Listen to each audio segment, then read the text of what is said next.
I love great conversations. Hi, my name is Angel Jones. Thank you for joining me on 12-minute convos where I help you create a brand of your own unique, real self. Listen in as I have conversations with amazing people from all over the world. Good morning, Greg E. Hill. How are you going on this wonderful, beautiful morning? Oh man, I'm doing phenomenal. It's 6 a.m. right now, so the energy level's dialed up, starting my Saturday best. Well, boy, you just so I'm good. I'm excited, man. Love it, love it. What part of the world are you in right now? I'm located in Durham, North Carolina, aka we call it Bull City. So that's where I'm at. Oh, really? You know, I was there in February? I didn't know they call it Bull City. Yep. Yeah, I wasn't. I was right in Durham. Yeah, I came there for a Wow. conference. Yeah, wow. Well, hey, I'm sure I'll be there again, and I'm sure I'll get the opportunity to connect with you. It's the beauty and the power of a conversation, right? You already know, man. So tell me, which of your talents is responsible for us meeting? I believe honestly it's communication.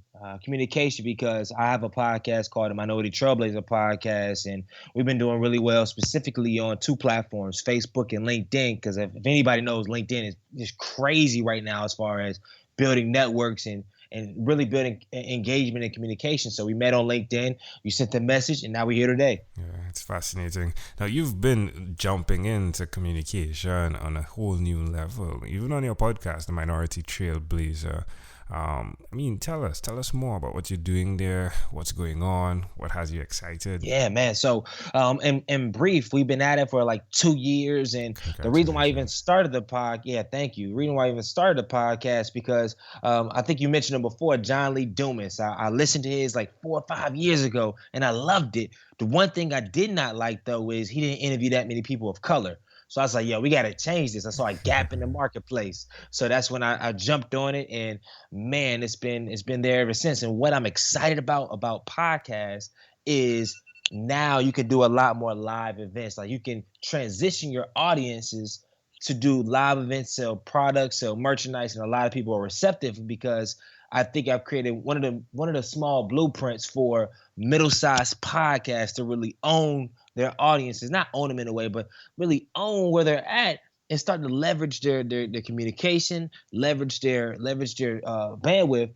to actually monetize. Hmm. It's fascinating when you say minority, and while I guess right now, while color is something that is definitely the minority aspect, it's intriguing how it connects to so many other aspects. It could Mhm. be minority of wealth, minority of family life, minority of just the sheer ability to get certain things, right? I mean, water for some people. Yeah. Interesting, right? And even with your story, it seems as though it's definitely something that delved or that came from deep within. Is that accurate? No, I would say you hit it right on the head because one key thing, this for all the people that are listening right now, where if you're doing a podcast, you're a speaker, you're writing a book, you have to have that one thing. And one thing that separates our podcast is authenticity, right? Hmm. We tell the real stories. And I think when I look at myself, I've been homeless, I've been suicidal, I've dealt with depression, and we've been able to overcome that. And the same tenements that I've allowed me to overcome that in life, it's the same principles that allowed our podcast to be really different than a lot of people. So definitely in every essence of our podcast, baked in authenticity and that depth allows our podcast to really hit hard and translate to wonderful live events and now a conference. Love it. Well, tell us about the conference. Oh yeah, so March 9th and 10th, 2018 in Durham, North Carolina, having the Minority Trailblazer conference because we have such phenomenal conversations, and even in the live events is really great energy. And I said, what would that look like if we did it for 2 days? And then what would that look like if we kind of had it in an exciting setting, not just okay, you hear some people talk for an hour and a half. Like, what if we inverted it and be one part motivational and one part tactical? Because if I can be honest and be real, another reason why I started the podcast because I realized specifically in the black community, a lot of times we don't give people specific advice on how to win. we say, oh, work hard, do everything else. But even in the podcast space, there's certain strategies, certain things you have to do in order to grow your audience, in order to continue to evolve. So I said, let me have something that we say, if we built $1 million business, let's go step by step on how to do it. If we've written a book, let's go step by step how to do it. And now this is just a manifestation of that. Wow. It's funny. So I was there for a conference, and I mean, Steven Scoggins can tell you. So he has a business called CHE, Custom Home Exteriors, over there. And that was one of the things I said to him. This is great. The value in terms of reframing memories and in terms of what's necessary. But most definitely, people need to have the step-by-step playbook as to the things. I mean, like accounting, right? How do I do my taxes? How do I... The simple things. And I love that you're doing that. That's pretty amazing. Tell me one other thing, Greg, that you've done consistently over the last 3 years, please. The biggest thing I've done consistently was, and it sounds crazy, it's kind of double entendre in a sense, but show up. Like over the last 3 years, I realized when I was growing up, the biggest gap was that I was not consistent. So I said, let me show up with a podcast. Let me show up because I'm a professional speaker as well. So that's kind of how I got into the game, and that's why I've been able to kind of do well in podcasts again. I guess and I guess to get more practical. So to get more practical, I have a Thrive list. So every single day, I don't have to-do lists. I'm really big on words. It's called Thrive list. And what I do is I write down my projects on what I'm working on. Maybe it's Minority Trailblazer. Maybe it's speaking. Maybe it's just specifically work on the conference. And I itemize in actionable terms what I have to do each day. And over the last 3 years, so I always have a roadmap for the day, for the week, for the weekend of what I have to get done, what I want to get done, and what I should be doing. And that helps kind of lead my whole day. So I've been doing that longer than 3 years, and that's kind of helped me have focus, intentionality on every single day. How does it make you feel? It makes me feel good because I know where I'm going. Because when I first started as an entrepreneur, and this is what a lot of entrepreneurs don't realize, I had a lot of time on my hand. Like I didn't have enough all this time. And I was working, but I felt like I wasn't accomplishing anything because I had no direction. And once I added like a set, okay, here's the top 3 things you need to do today. It gave me a sense of purpose, gave me a sense of direction, and it helped my mentality a lot more. Love it. There's someone out there, a small businessman, a minority who is feeling hopeless, who is wondering, hey, is this making sense? Why would you suggest to them that they do what you've done? I would say what I've done is I've stayed in the game. And I think that's the key to podcasting. That's the key to entrepreneurship. That's the key to a lot of things. Not all the time, but 99% of the time, I would say, is staying in the game because it's crazy. I was listening to a podcast from an accomplished author, New York Times bestseller. She has a book called Lovey. And she said the only difference between me and a lot of other bloggers, because she got in the game because of blogging, is because I stayed in it. A lot of people after a year they left, after 2 years they left, after 3 years they left, and I stayed in it. I kept evolving. I kept leveraging my peers. I kept going to conferences and getting better and better and better. And then at the end of the day, I was the last one here. And a lot of people, whatever you're going through right now, stay in the game. But one thing I will say, when you're staying in the game, continue to evolve. Because if you're doing the same thing year after year and getting the same results, then something needs to change. There's some gaps. So you need to find that gap and then put yourself in the environment of people, of resources, of talent in order to kind of elevate that gap, fill it, and take it to the next level. Love it. Amazing audience, we are live with Greg E. Hill. He is an entrepreneur. He is a keynote speaker. He is an author, and he's also the host of the Minority Trailblazer podcast. Do check that out. Greg, let's switch gears for a moment, and let me now invite you into my time machine that is surrounded with beautiful, warm, blue Caribbean water. Greg, what is your earliest childhood memory? Shoot, my earliest childhood memory is being with my father in Florida.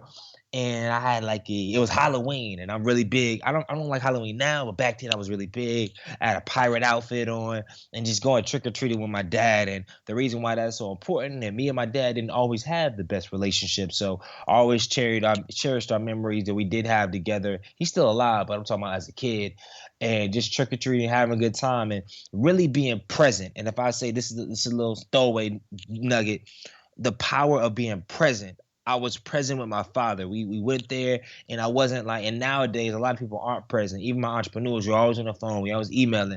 And there's so many things to learn when we look out, when we breathe, when we take a second to reflect, when we write down something. So I remember Halloween, and I was present with my father, and that was one of my biggest childhood memories. I love it. How old do you think you were? I was around 5. All right. Why do you think this memory is so clear? Honestly, because to be frank, when I was at my house, that's the last small picture I saw when I left the door. I was having a lot of big baby pictures, and that was the one I was yo, I remember that. So that's really right. It may not be the most powerful memory, but I was walking out the door literally, and I looked down. I was yo, I had on a little dope pirate outfit, man. That's cool.